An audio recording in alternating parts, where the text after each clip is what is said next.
Madam Deputy Chief Justice, Chief Justice Emeritus, the Honorable David Maraga, Chief Justices from various parts of our continent, judges of the Supreme Court. Na mtazamaji, tuwie radhi, hapa tulikuwa na mazungumzo yetu tukaarifiwa kwamba John Wanyama atakuwa ni mwenye kuungana nasi, lakini nafikiri kuna matatizo kidogo ya sauti.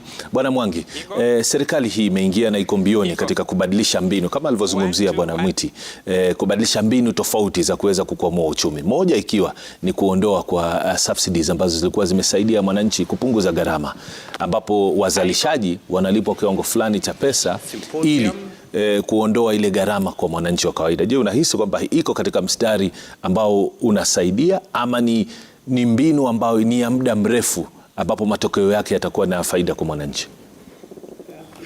Shida ambazo zinakabili wa Kenya ziko katika community, ziko katika household, kwa manyumba zetu na kwa mashamba zetu. Kwa hivyo tangu uchaguzi ufanyike, serikali tushuke MPs wetu walienda bunge wakiwa huko wanafikiria sasa watapata solutions, wanajaribu kufafanua hizo shida zetu from ile tunaitaga ile tawa ile iko huko juu, watch tower ile iko huko juu, wanatuangalia na sisi tukiwa huko chini. Serikali ikuje chini kwa mwananchi, ikuje katika community, katika jamii.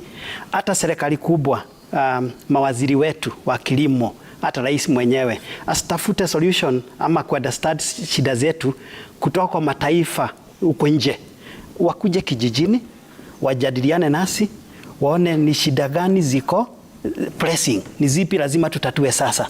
Kitu ya pili, solutions zetu tuko nazo sisi wenyewe kama wananchi, na sio kusema ati wananchi wa kawaida wameketi tu wanagojea CS wa kilimo aende huko nje awaletee solution awatatulie. Mwananchi wa kawaida kuna lile jambo anafanya kutatua ile shida ako naye, na kuna ile potential ako naye. Tusiangalie Wakenya kama ni watu tu wako na shida mingi.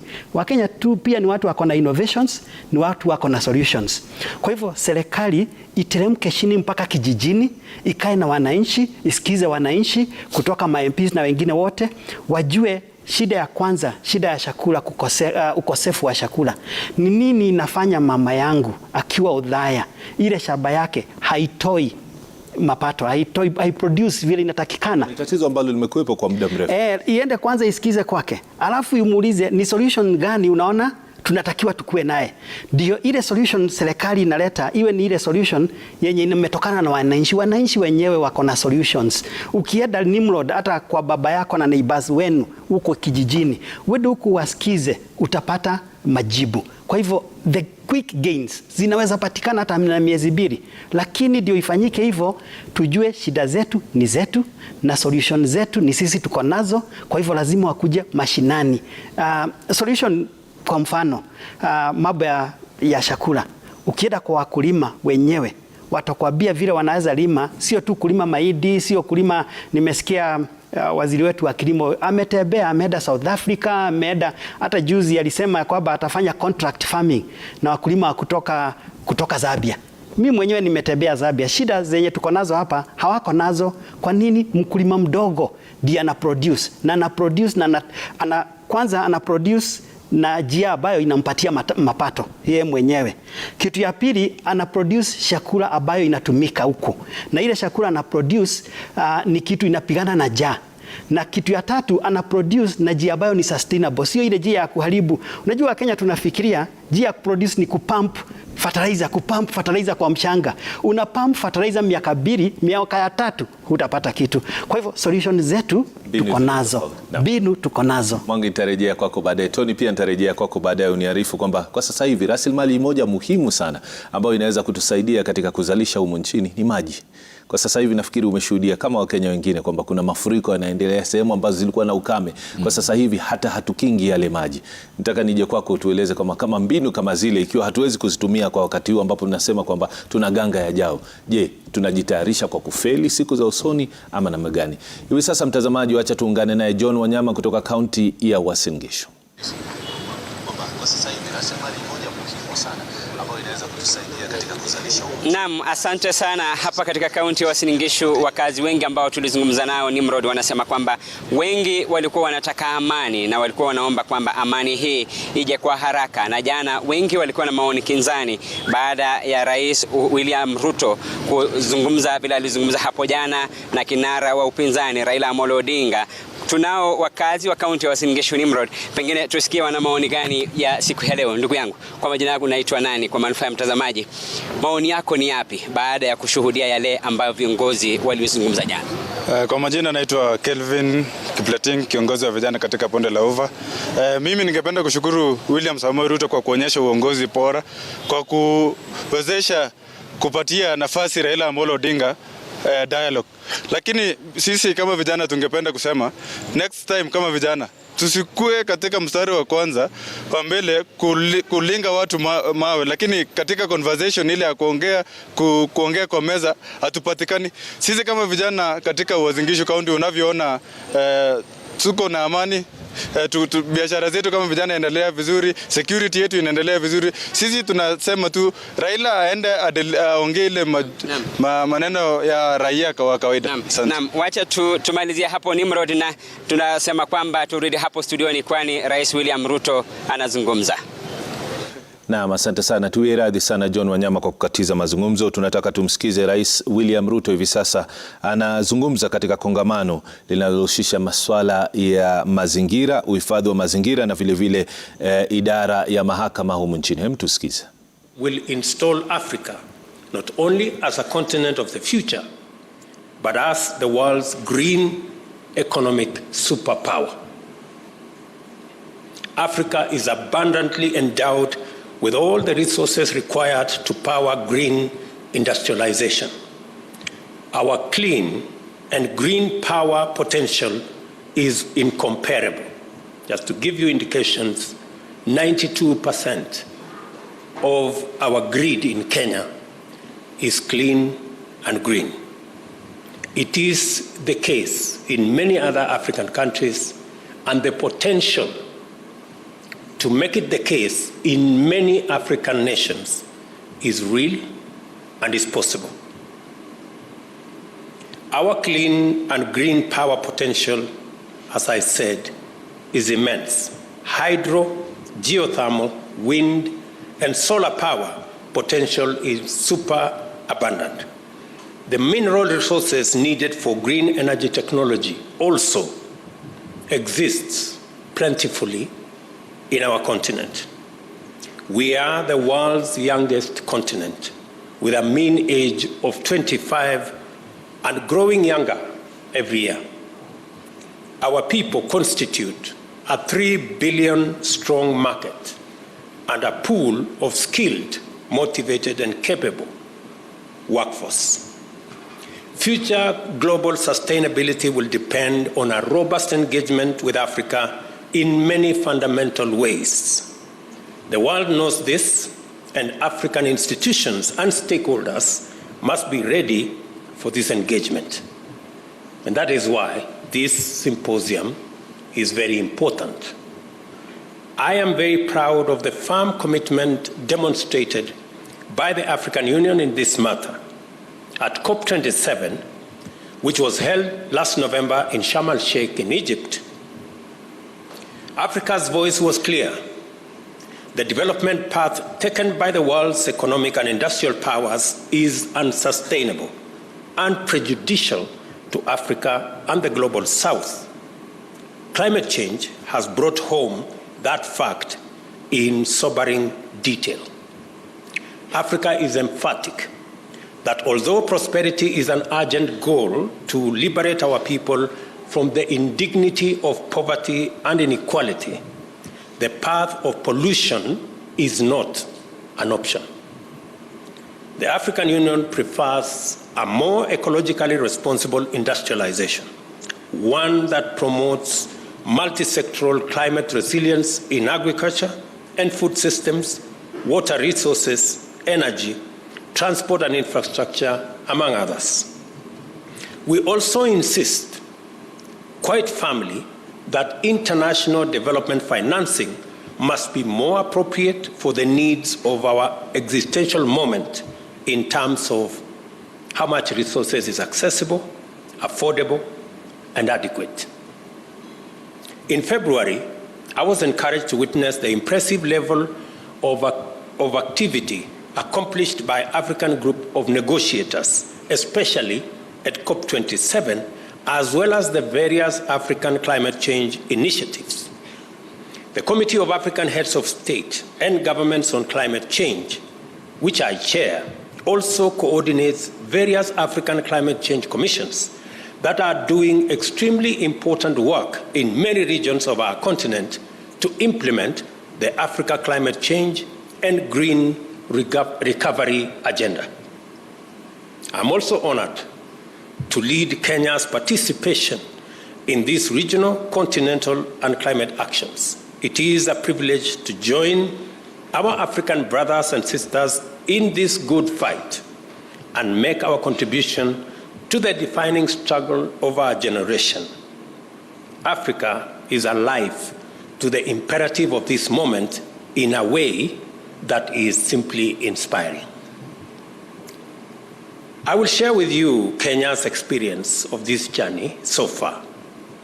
From the very inception, our aspirations for economic development and shared prosperity has been inextricably tied to a firm commitment to environmental sustainability. In my earlier statement, I did paint the picture of where we are as a continent. I mean, the power of industrialization that has been premised on fossil fuels, despite its adverse effects, is what has driven industrialization in the world so far. The world today is at a crossroads. The crossroads being, do we continue the fossil fuel-powered industrialization, which is destroying our globe with disastrous effects, or do we go green? I think that decision is no longer a decision that we are waiting to make. It is an existential threat that faces us as humanity, and the option is already made for us that we can only go green. Why Africa is in a pivotal position as we go green is because, number one, Africa has the highest reserves and potential for green energy, whether it is geothermal, wind, solar, hydro. No other part of the world has the resources we have. Number two, we have the resources in our continent, the mineral resources, the natural resources, for green energy technology. Number three, we have the greatest potential for green, sustainable agriculture and food production because 2/3 of the world's uncultivated arable land is in Africa. And number four, we have the youngest population, energetic, innovative, creative. And in any case, 1/4 of the world's population will live in the African continent by 2050. So if you are looking for the people to work for this globe, for humanity, whether you like it or not, they will be in the African continent. Forget about the small migration that is happening now from Africa.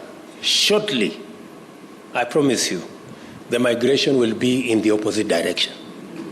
Very shortly. The only thing that stands between us and the huge potential we have in this continent. And I want to encourage you as Chief Justices of our continent, the only thing that stands between us and this huge potential is a financial system that was designed to serve a different time. And that is why we are insisting that we must rethink the international financial system to align it with the reality and the imperative of this moment. It is not sustainable anymore for us, the IMF and the World Bank and the International Financial Institution in its current configuration. And we are not saying we want an international financial system that is favorable to Africa. No. We want an international financial system that is fair to everybody.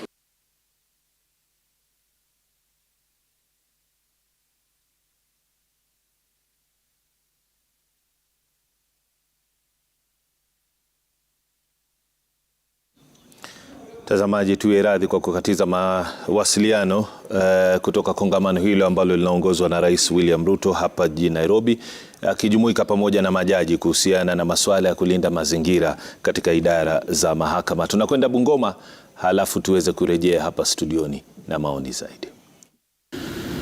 Naam, shukrani kutoka studio. Hapa niko katikati mwa mji wa kaunti ya Bungoma. Nimeshangamana na wakazi wa kaunti hii ambao wako tayari kutoa maoni yao kuhusiana na uamuzi uliofanywa hapo jana, ambapo Rais William Ruto alikubali kukutana na kiongozi wa Azimio Raila Odinga ili waweze kutatua ama kuweza kusuluhisha mzozo ambao umekuwa ukikumba taifa hili na kupelekea kuwepo kwa maandamano ambayo ilikuwa imeandaliwa kufanywa kila Jumatatu na Alhamisi. Na bila kupoteza wakati, hebu tuungane na wakazi wa kaunti hii waweze kutueleza, je, wanahisi vipi kuhusiana na uamuzi huo na mapendekezo yao ni yapi? Hebu tueleze, tafunga hapa, majina yako ni nani na uwasemaje kuhusiana na uamuzi huo uliofanywa jana? Naitwa Daktari Kitui and I just want to echo, ninataka kushukuru sana Rais wa nchi ya Kenya Daktari William Samoei Ruto kwa kuafikia uamuzi wa kukutana na kiongozi wa upinzani Bwana Raila Amolo Odinga kwa sababu ya maendeleo ya nchi yetu ya Kenya. Kenya hii imefika mahali ambapo hatuhitaji kitu chochote kingine, lakini maendeleo na maisha ya mwananchi kuwe kipaumbele. Himizo langu kwa Mheshimiwa our President William Samoei Ruto na Mheshimiwa Raila Amolo Odinga, nataka niwaambie wananchi wa Kenya, sisi ni watoto kwenu. Ni kama baba na mama mnapolumbana, chenye watoto wanataka chakula tu, mupigane mufanye nini, ni chakula. Sisi tunataka tuseme wawache malumbano, tunataka tuone Kenya ikiendelea, kwa sababu ya late already imeisha karibu miezi 7, hakuna chochote chenye kinafanyika. Nilikuwa naomba wawache tofauti zao, wakae chini, wakubaliane, Kenya iende mbele. Na je, pengine nyinyi kama wakazi mnaona kwamba swala la IEBC ama kuundwa kwa IEBC, mnaona kwamba inafaa kushirikisha pande zote mbili za siasa? Inafaa kushirikisha pande zote mbili ili tujue mbivu na mbichi, kwa sababu unapoangalia Mheshimiwa Raila analalamika ya kwamba yale yenye kiongozi wetu Ruto aliyofanya na mambo ya IEBC haiingiani na vile yeye alitaka. So mimi naona washirikishe upande zote mbili ili wakuje wakae chini na wakubaliane. Mimi maoni yangu ni kwamba nataka kupeana shukurani ya kipekee kwa viongozi wa makanisa ambao wamesimama katika hili bengo, kwamba walete hawa viongozi wetu pamoja, sababu tusipokuwa na amani nchi yetu inapasuka, na hiyo sio njia ambayo tunataka tuende. Asante sana. Naam, kama ulivyosikia wakazi wa kaunti ya Bungoma wakitoa hisia zao kuhusiana na uamuzi uliofanywa, na wanasema kwamba wanafurahia uamuzi huo, na hiyo ndio njia pekee ya kuweza kuleta maendeleo ama kuweza kuwezesha maendeleo kuendelea katika kaunti hii. Na kutoka kaunti ya Bungoma, hebu turejea studio, mimi ni Jimmy Simiyu. Crispin Otieno pia yuko katika kaunti ya Kisii na hivi sasa anajumuika pamoja nasi, akiwa amejumuika na baadhi ya wananchi tukuzungumzia mada yetu ya leo kuhusiana na mustakabali wa taifa. na Nimrod, tayari nipo katika mji wa Kisii na ninataka tukuzungumza na wale ambao ni wachungaji na vile wananchi kutoka kaunti ya Kisii kuhusu mustakabali wa taifa baada ya kile tulichoshuhudia hapo jana, viongozi wa taifa wakionyesha nia ya kushirikiana kwa pamoja ili kukomesha maandamano ambayo yamekuwa yakishuhudiwa. Nitakuwa nikianza naye, tutuambie unaitwa nani alafu tuzungumzie kuhusu hali kwa namna. Asante sana mtangazaji Crispin. Kwa majina naitwa Pastor Morwabe Peter. Kwanza nashukuru Mungu sana kwa sababu ameonyesha upendo wake kwa taifa la Kenya. Na pili ni washukuru wote ambao wamehusika, viongozi wa makanisa, kuhakikisha kwamba kiongozi wetu wa serikali Mheshimiwa William Ruto na Mheshimiwa Raila wamepata kuzungumza. Na kidemokrasia inaonyesha kwamba Kenya tumekomaa, kwa sababu viongozi wetu wana uwezo kila wakati wa kuzungumza na kuafikiana wakati kuna swala lolote. Sasa kilijoko na jambo muhimu sana kwa taifa letu, zaidi ya viongozi hapa kuzungumza masuala labda ambayo yanawahusu wenyewe, tungependa sana wazungumzie masuala ambayo yanahusu wa Kenya kijumla, na vijana wetu tupate ajira, tufanye kazi na tuingie kwa kilimo, tuhakikishe taifa linasonga mbele. Asante sana. Majina naitwa Bishop Charles Masomi Saboke.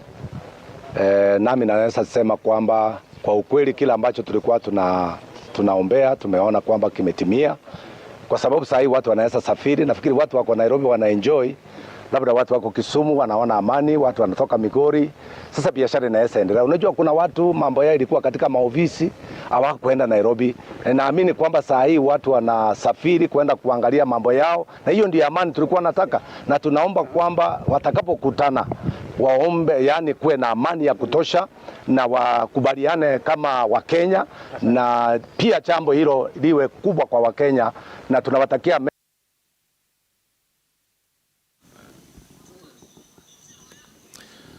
Naam, tuwe radhi kidogo, tumepoteza mawasiliano naye Crispin Otieno, lakini alikuwa anazungumza na wananchi kuhusiana na mada yetu ya leo. Hapo awali tulikuwa tunamsikiza kiongozi wa taifa Rais William Ruto akiwa anazungumza kwenye kongamano ambalo limewaleta pamoja majaji kutoka mataifa mbalimbali wakizungumzia masuala ya mazingira na mabadiliko ya tabia nchi. Hebu tuendelee kusikiza. And to the build up of greenhouse gas emissions which posed dangerous consequences on life on Earth. Today, we remain strongly committed to our national tradition of championing ecological responsibility throughout the world, but starting here at home. In 2016, Parliament enacted the Climate Change Act, providing us the institutional framework to anchor the national response to climate change. It also legislated the Environmental Management and Coordination Act, which sets out the principles, standards, and procedures for the sustainable use, conservation, and management of the environment and all our natural resources. In December last year, I launched a national tree planting drive. The Forest and Rangeland Restoration Initiative aims to grow 15 billion trees by the year 2030, and this will increase the national tree cover from the current 12.3% to 30%, which will be 3 times the constitutionally mandated minimum of 10%. It will further contribute to our African Landscape Restoration Initiative target, as well as other initiatives to restore degraded lands, forests, and water towers. The government of Kenya is also taking measures to ensure that every ministry, department, and agency aligns its policies, strategies, programs, and projects with our green agenda.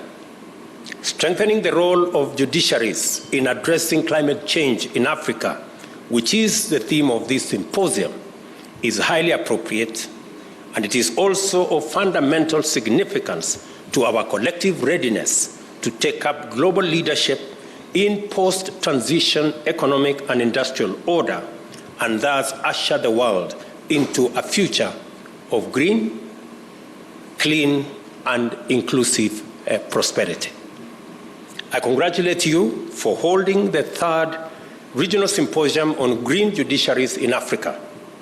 I also recognize that you are also holding the 3rd Chief Justice Forum on Environmental Law, as well as the 3rd General Conference of the Africa Judicial Education Network on Environmental Law. Thank you for doing it now and hosting them here in Kenya. We are deeply honored to be your hosts, and I hope that we have lived up to your reputation to our reputation of legendary hospitality, magical attraction, and delightful experiences. Critically, this event demonstrates beyond any doubt that our judiciaries have come of age.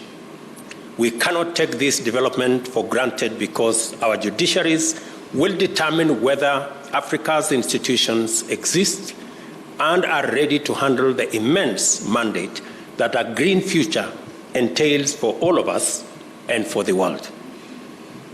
Claims, disputes, standards, rights, and responsibilities related to the use of land and natural resources, the institutional framework for financing climate change, carbon trading and exchanges, and transition management frameworks are only some of the areas in which our judiciaries are going to be involved.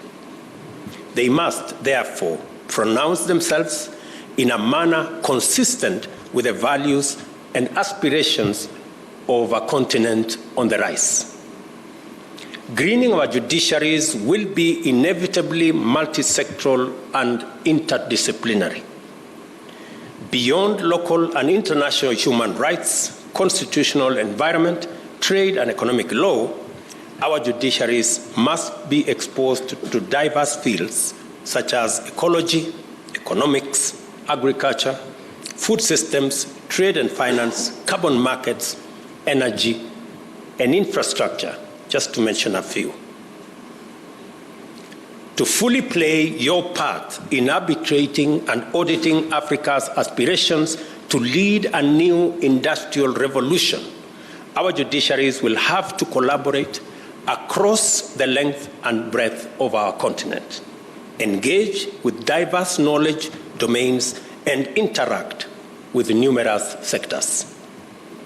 They should also formulate a unified understanding of sustainability as the guarantor of prosperity, peace and security, ecological integrity, and human well-being. Your decisions will matter a great deal. They will shape climate governance and enhance environmental justice by promoting accountability for environmental harm and facilitating collective action by all stakeholders. A few days ago, the UN General Assembly passed a resolution that the International Court of Justice renders an opinion obligating the world's biggest emitters to take responsibility for their actions. I equally challenge our judiciary to be creative and imaginative and develop jurisprudence that will enhance climate action based on the polluter pays principle.